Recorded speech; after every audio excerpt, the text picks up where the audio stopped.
What if you could conjure a ghost? Not with an ancient ritual or a forbidden spell, but by sheer force of will, collective belief, and a meticulously crafted lie. This isn't a fairy tale. This is the true, unsettling account of the Philip experiment. It's a story so bizarre, so chilling, it forces us to confront the terrifying power of the human mind, and the nightmares it might unwittingly unleash. In the early 1970s, a group of Canadian parapsychologists, led by Dr. George Owen, gathered in Toronto. They had a radical, almost heretical idea. Could they create a ghost? Not just contact one, but manifest an entity purely from their collective imagination and psychic energy. They wanted to prove that things like poltergeist activity weren't necessarily caused by existing spirits, but could be products of the human psyche itself. To do this, they invented a man, Philip Aylesford. They gave him a tragic, detailed backstory.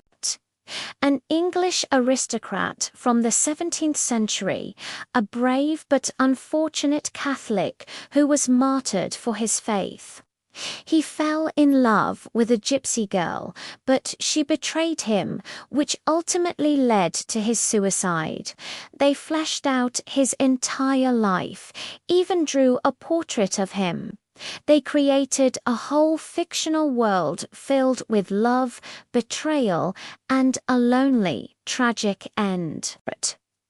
For months, the group, a mix of ordinary people like engineers, housewives, and bookkeepers, would sit together in a dimly lit room, focusing all their energy on Philip Boo. They discussed his fictional life as if he were a real person sitting right there with them. They sang songs to him, trying to make contact. But for a long time, nothing happened. Not a single whisper, not a flicker of a light. Doubt began to creep in. Was their grand experiment just a failure? A fantasy?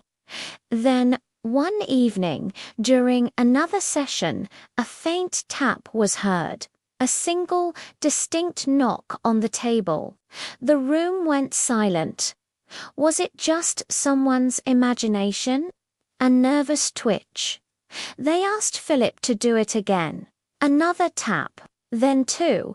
It was crude, but it was unmistakable. The entire energy in the room shifted.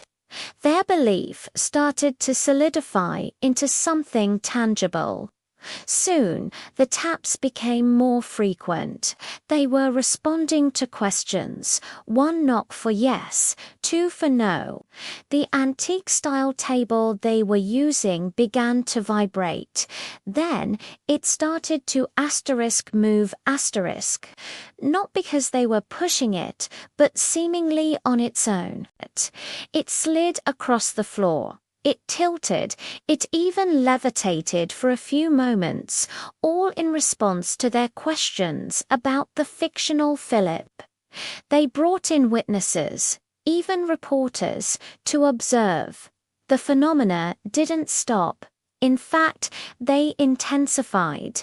The table would spin, rocking violently on just two legs, sometimes feeling as if it were pushing back against them. Cold spots would form in the room.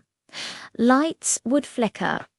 The group, who started as skeptics, were now absolutely convinced.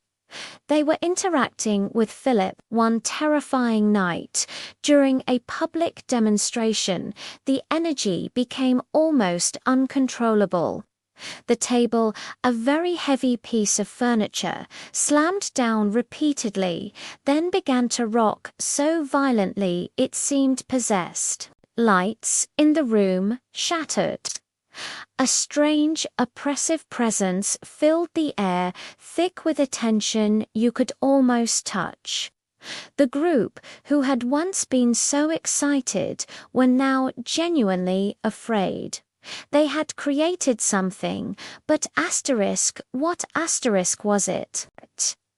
Was it really the fictional Philip they had imagined, or had they accidentally attracted something else, entirely something drawn to their powerful, collective psychic energy?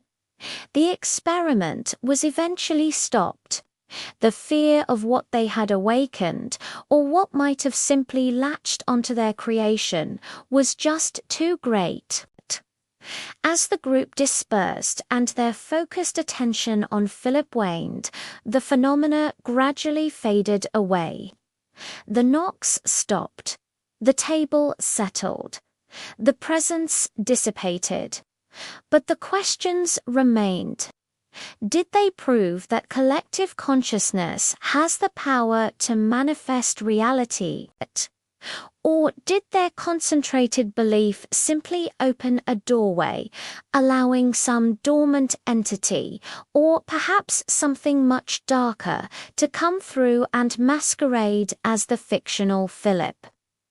The Philip experiment stands as a chilling testament to the unknown forces that might be lurking just beyond our perception, waiting for an invitation. And perhaps the most terrifying part is realizing that sometimes the monster in the closet is the one we unknowingly create ourselves. What do you think? Did they create a ghost, or did they just invite one in? Let me know your theories in the comments below. And if you enjoyed this real horror story, please hit that like button, subscribe, and ring the bell for more true tales of the terrifying and unexplained. Stay safe if you can.